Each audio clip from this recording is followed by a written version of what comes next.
मेरे साथ बोले भारत माता की। क्यों भाई, बोडोलैंड वालों की आवाज को क्या हो गया? ऐसी आवाज नहीं चलेगी।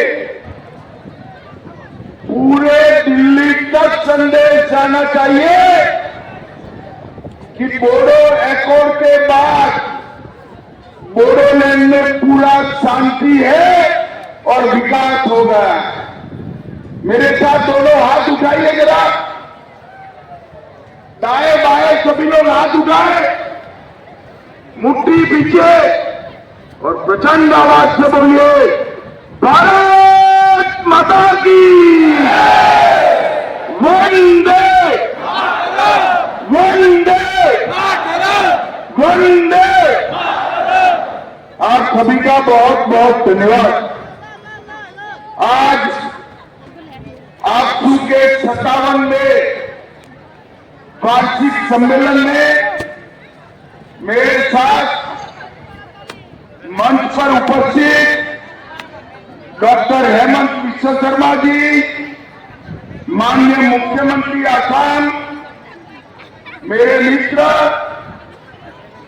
और बोडोलैंड प्रादेशिक क्षेत्र के सीएम भाई प्रमोद बोडो, अध्यक्ष आपसू के श्री दीपेन बोडो, उर्खाओ द्वार ब्रह्मा जी, मेरे मित्र और आसाम विधानसभा के अध्यक्ष विश्वजीत देमारी जी, हमारे असम के मंत्री श्री अशोक सिंघल जी, लोकसभा के सदस्य भाई दिलीप साइकिया जी, राज्यसभा के सदस्य पर प्रणाम कर मेरी बात की शुरुआत है। बोडो समुदाय के कुल देवता ब्रह्मांड रक्षक बाथो बोराई जी को भी श्रद्धा पूर्वक शीश झुकाता हूं। मैं मां कामाख्या और मां महामाया दोनों को आज प्रणाम कर मेरी बात की शुरुआत करना चाहता हूं। भाइयों बहनों, सबसे पहले आपसू के सभी कार्यकर्ताओं का मैं धन्यवाद करना चाहता हूं कि आपके 57वें कन्वेंशन में मुझे शामिल होने का आपने मौका दिया। आप सभी का मैं बहुत बहुत धन्यवाद करता हूं, क्योंकि आज जो शांति, विकास और उत्साह दिखाई पड़ता है उसमें आपसू का बहुत बड़ी भूमिका है। आपसू अगर भूमिका न निभाता तो बोडो एकॉर्ड हो ही नहीं सकता था और बोडोलैंड में शांति नहीं। इसलिए मैं सभी आपसू के पदाधिकारियों का धन्यवाद करता हूं। आज मैं वो 5000 शहीदों को भी याद करना चाहता हूं जिन्होंने संघर्ष कर बोडोलैंड की शांति को प्रस्तावित करने का निर्णय किया। भाइयों बहनों, आज मैं उपेंद्र नाथ ब्रह्मा जी के बताए हुए रास्ते पर जब पूरा बोडोलैंड चल रहा है तब आज मैं एक घोषणा करने आया हूं। बोडोबा उपेंद्र नाथ ब्रह्मा जी के नाम से दिल्ली में एक बहुत बड़े रोड का नाम हमने बोडोबा उपेंद्र नाथ ब्रह्मा करने का निर्णय किया और अप्रैल के प्रथम सप्ताह में आपके सभी नेता और सीएम असम की उपस्थिति में वहां पर उनका पर्च भी लगेगा और वहां पर उनके नाम का भव्य तख्ती लगाने का काम भी हो जाएगा। भाइयों बहनों, और बोडो स्टूडेंट यूनियन शिक्षा, सशक्तिकरण और विकास को आगे ले जा रहा है और मुझे कहने में बड़ा आनंद होता है कि आपसू से प्रयास से ही आज बोडो भाषा के माध्यम में 12वीं भाषा चल रही है और इसके कारण हमारी दोनों भाषा शेड्यूल में तो आ गई पर कई सालों तक सीख रहे।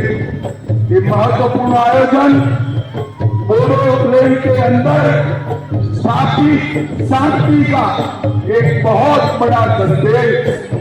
मुझे याद है 27 जनवरी 2020 को जब पीटीआर शांति समझौते पर हस्ताक्षर हुए, एक कांग्रेस पार्टी मेरा मजाक था कि सब लोग रुक गए,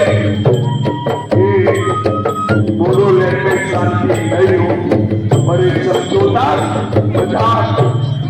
भाइयों बहनों, आज समझौते की 82%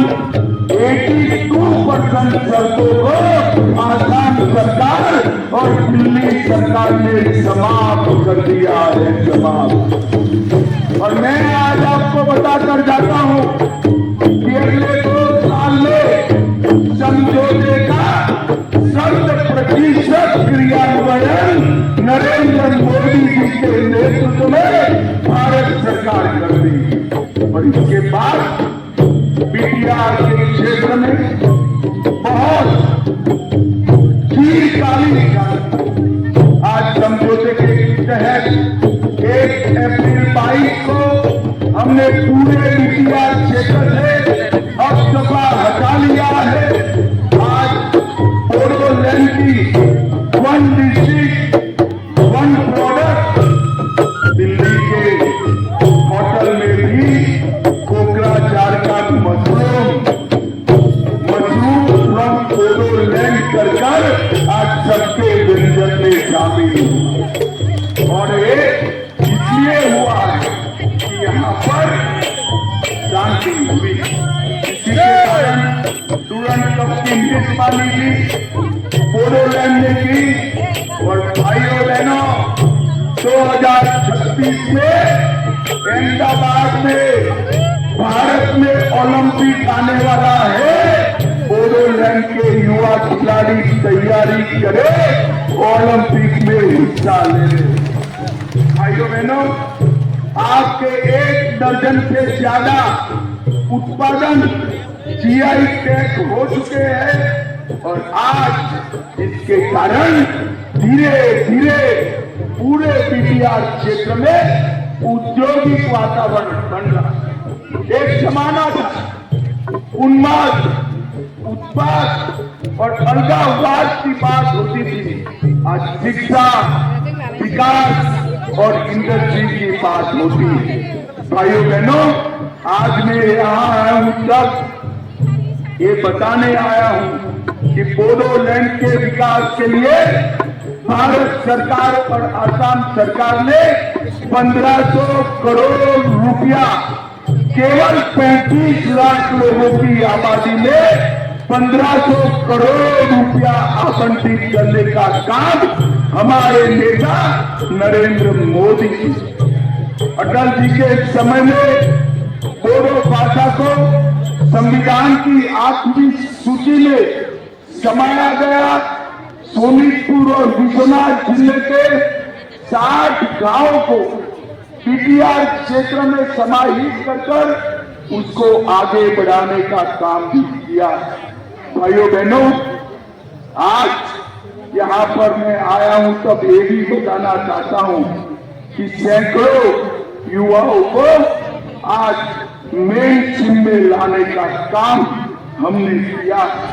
कई सारे हथियार सरेंडर हुए और असम के अंदर पिछले 3 साल में 4881 एनडीएफबी के कैडर के पुनर्वसन पर 287 करोड़ रुपया खर्च हुआ है, जिसका 90% हिस्सा नरेंद्र मोदी सरकार ने दिया है। भाइयों बहनों, रोजगार और कौशल विकास के लिए भी ढेर सारे काम किए गए हैं। SIT-NRD, KVK, KVIC, पशुपालन, मत्स्य पालन, बागवानी, एक सब कई एनजीओ को साथ में रखकर यहाँ पर आगे बढ़ने का काम किया। और मैं हेमंत जी को भी